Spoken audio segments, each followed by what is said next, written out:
Aren't they made by 50-foot? Hey, what's up, everybody? Welcome to another edition of the Octane Militia here. Yeah, you do. You got a bunch of Today was a really crazy day on this ride. It was pretty much a day meant for a disaster right from the very beginning. Rolled over my brand new X3 XMR. Kurt was having some belt issues right off the gate here. Ended up ending his day because we didn't have a spare belt. I know, a rookie move or whatever, but hey, things happen when you're on the trail. Long story short, though, we ended up salvaging the day, made it up to the snow line, saw some pretty cool sights, and tried to turn the day around. So we ended up having a really good day. I know I don't talk much on these videos, but it's something I'm trying to do a lot more to get you guys more involved with the videos and, you know, make it more of a good experience. A lot of the other guys are doing it online. I think it's cool. I like to hear the feedback. So you guys are probably going to be hearing from me a lot more on these videos. Anyway, let's get up into the trails. Let's see how the day goes. Got some good stuff for you today.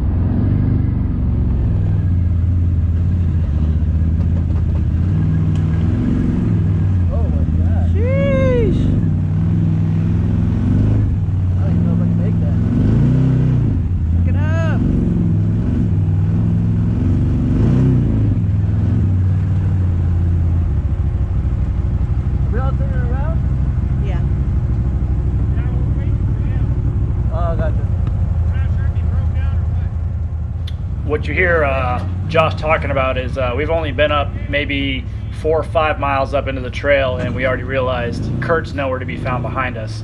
So we're gonna hit this little rut real quick, spin the machines around, and go find what happened to Kurt. We never leave anybody behind, so we're gonna go real quick and see what's going on with him. But first, got a little four-wheel in action. Yeah, so back up. There you go, keep coming, you're fine. Keep coming, you're fine. One more. Yep. Now put it in low. Remember, on the Can-Am, is to try and stay on the gas, because every time you let off, the front dip, like it's loading gauges, then you're only spinning one for a tire.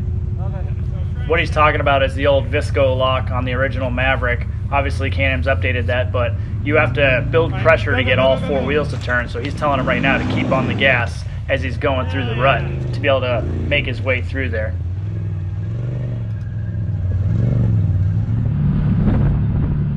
Really back down the trail, we obviously Kurt pulled off the side of the road. Let's see what's going on here.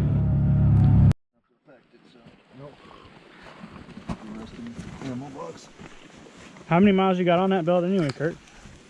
Oh, dude, I put a new belt on before we went to Moses Lake. So That's not that far long ago, is it? no, What kind is it? it's from Brandon. Is it that G-Force or whatever he's trying to sell everybody? You know what I'm talking about? You can't run that belt in this. It throws engine codes. At least that's what I've been reading. That's why I haven't bought one from him yet.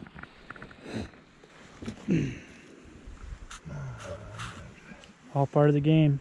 Yeah, Sucks, man. I wish I'm not worried about it, man. At least it's easy to get at. Yeah, I wish you had a new one. That sucks. Yeah.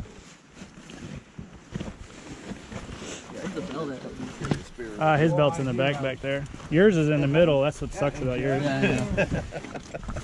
It sits right there behind the wheel, right behind that cover. He's already putting it back together, but that's what really good thing about having the rear engine is you can just change the belt real quick.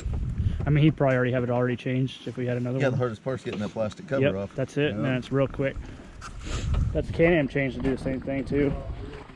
Their shit's right there in the back. Looked it up, just in case. Is that it for this one? Yep, right there. That's not bad at all. No, it's right there. It's really fast. This one, though, I think you got it. Is it the driver's side? Yeah, it's the driver's side. Take off the plastic. Yep. Dude, just trying to get the fucking bolt for the harness, that shit was a pain in the dick. Bolt. Oh, for a new one? Oh, yeah. What's this little thing for? For whip. Oh. What model? What is this? The XC. XC? Oh, it's the smaller one. You'll be able to go everywhere with this fucker. All right, guys, have fun. Do you want us to follow you down, or? Yeah, if you lose a belt, you're going to be sitting on the side of the road. Yeah. We can follow you down real quick. So we followed Kurt down the mountain. At the bottom of the mountain, there's this gate you got to get around. Sometimes it's a pain in the butt to get around, so we decide to just hang out and ride around in this pit right off here to our right. That turned out to be a pretty bad decision. Just sit back and watch.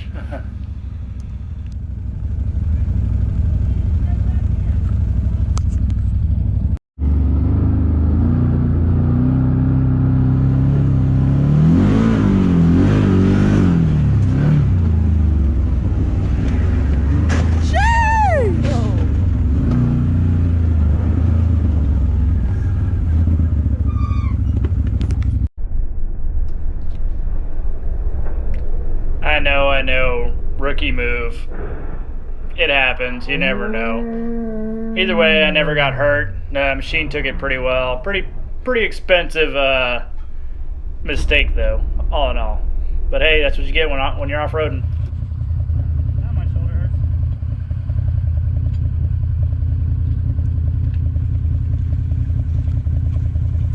Alright, we're gonna go real easy, B.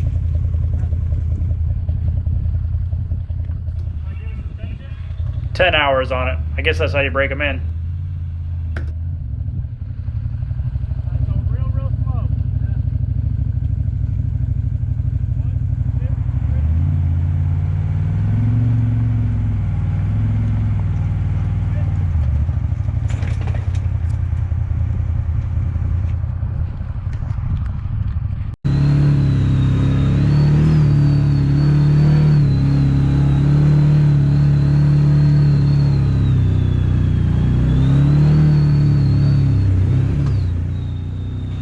So as you guys can tell, we're on our way back up the mountain. Josh made it back. Had no idea we rolled over. It was pretty funny. Came there. It was pretty good topic of conversation, I guess you'd say. The damage that was done to the machine was a lot worse than it appeared after we got done riding for the day and were able to inspect it. I bent a couple of both rear trailing arms. The cage was bent pretty bad. Even cracked some welds on the frame. So we're gonna see what ends up happening with this machine when all is said and done.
As you guys can see, we made it up into the snow line. Absolutely beautiful time of year.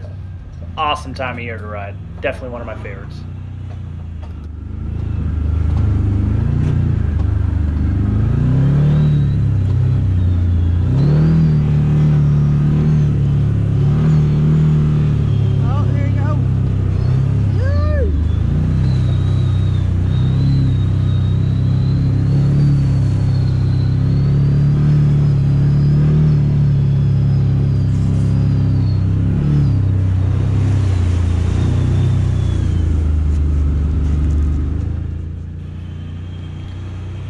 crazy thing is we're just using a GoPro 7 with a new stabilization technology that's in it, and there's no gimbal, there's no nothing in any of this footage, and it's just really amazing how far these little cameras have come to be able to just keep the image stable.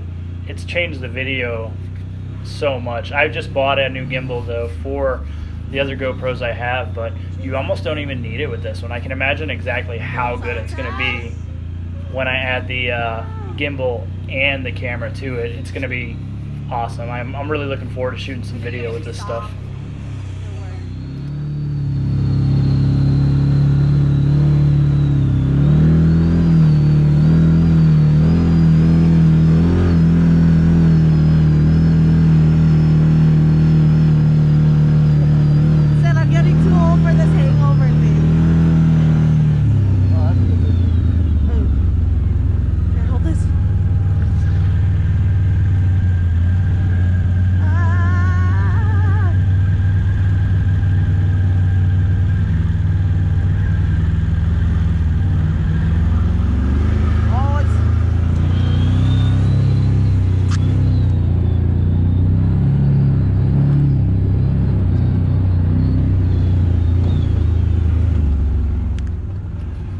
Starting to hit a pretty fun section of trail. It can be a little nerve-wracking if it's your first time ever going through here.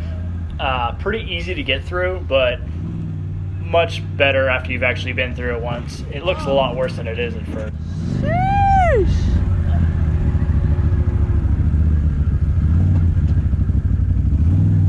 See if we can do it.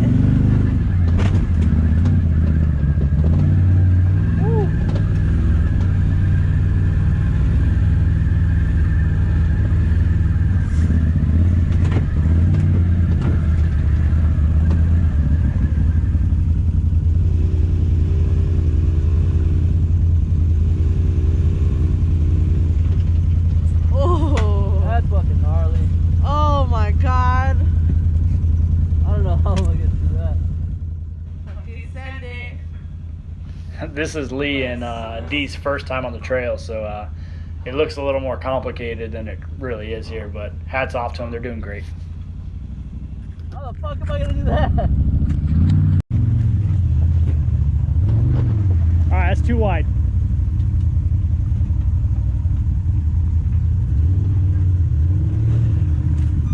There you go. Now come towards me. Alright, go straight. There you go. Keep your tires right where they're at. Nope, stay that way just a little bit. There you go. Come that way just a little bit. Keep coming. Slow, slow. Keep coming. Keep your tire that way. There you go.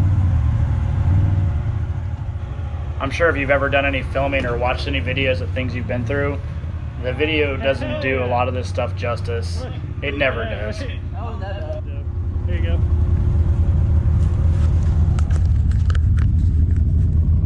I thought it was gonna be way worse.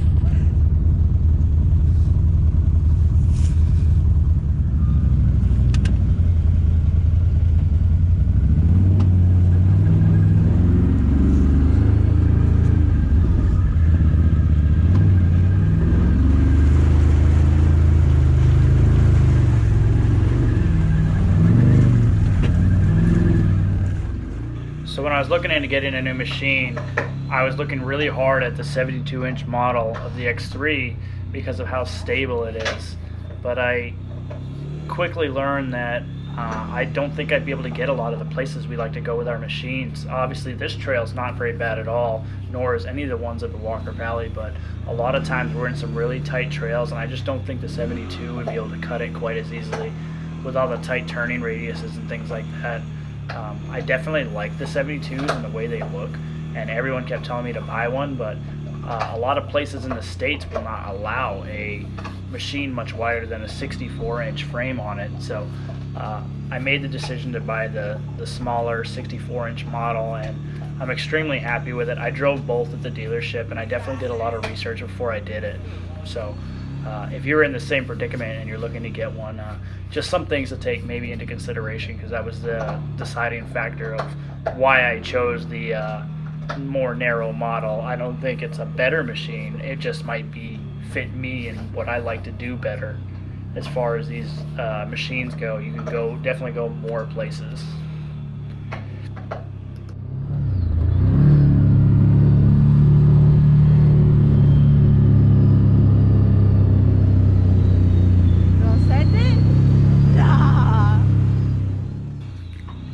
Watching all this video now, I didn't realize that D had missed so many obstacles.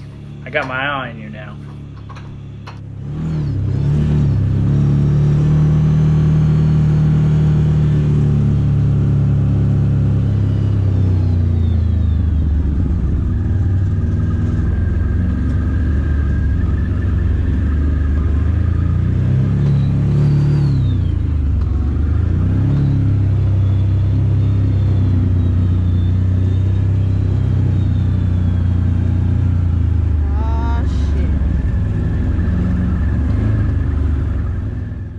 This is another one of those sections of trail where the camera angle doesn't do it justice. This is a very steep ravine right here.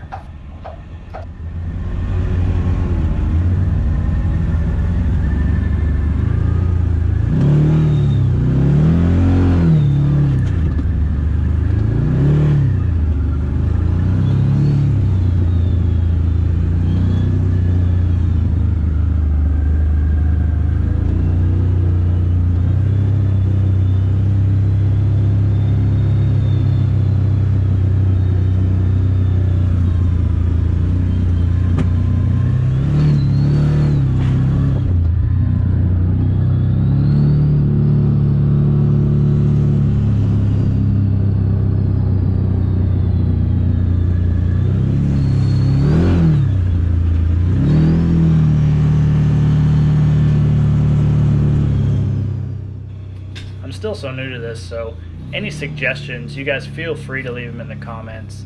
I really enjoy making the videos. This is just a hobby for me. I enjoy side-by-sides. I love off-roading, and I'm just now starting to get into videography and photography, so very much brand new to this whole outdoor videography game. So if you guys have some great ideas or things I could do to make the videos better, I'd really appreciate any input. I've never been to any schooling, and everything's kind of self-taught, so just kind of learning as I go. As you can tell, a lot of the old videos really don't look too good, but I'm just gonna keep them coming. I really hope you guys enjoy watching them, but like I said, feel free to leave me some comments. Love to hear what you guys have to say about the videos, the good and the bad. You can only learn, you know, through getting better watching them.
That hole right there on the left is quite a bit deeper than the last one, so I don't really blame them for going around.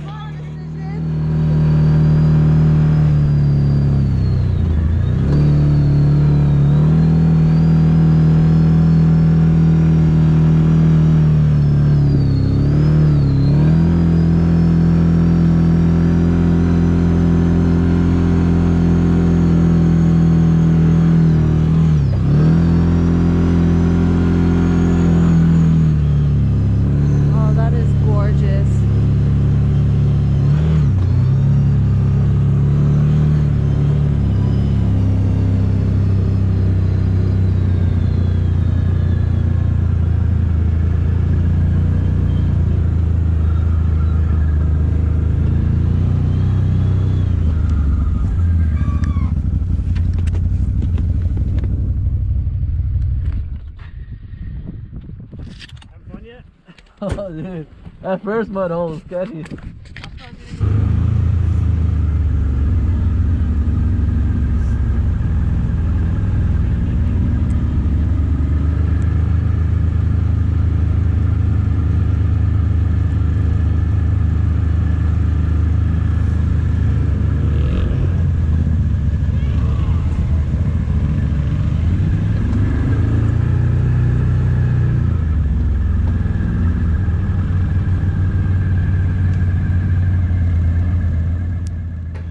So normally we tend to go out that lookout we were just at and have lunch, you know, cook some food up on the grill. I always carry my little grill with me. But the wind there was just so crazy that we opted to just kind of drive back down the mountain, work our way up the back side where there'll be no wind to this place called Split Rock, and sit down and have a meal there. Pretty good long little haul, but it's worth it when you get out there. The views are absolutely amazing.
Those sticks will come out and get you every time. It's always good to wear eye protection if you can.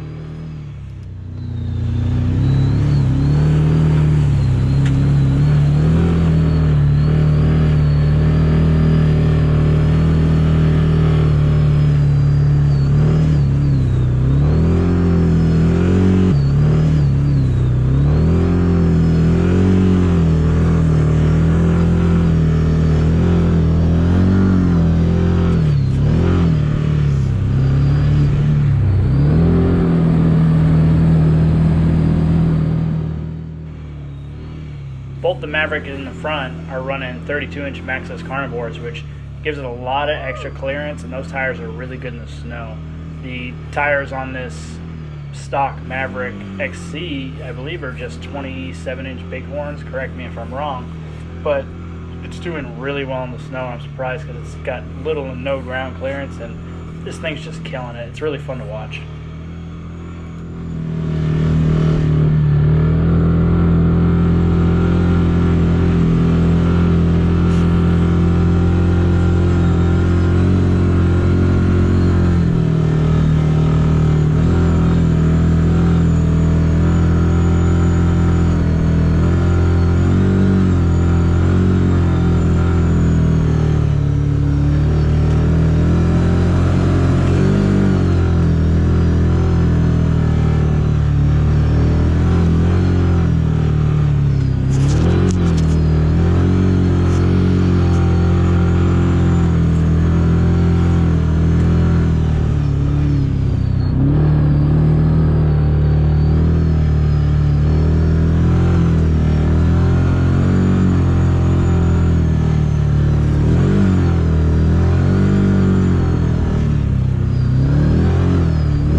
Gotta get those Snapchat pics. It is beautiful. I don't blame her one bit.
thanks everybody for watching. I had a lot of fun making this video. It cost me a lot of money after that rollover just to try and get the machine back to where it needed to be.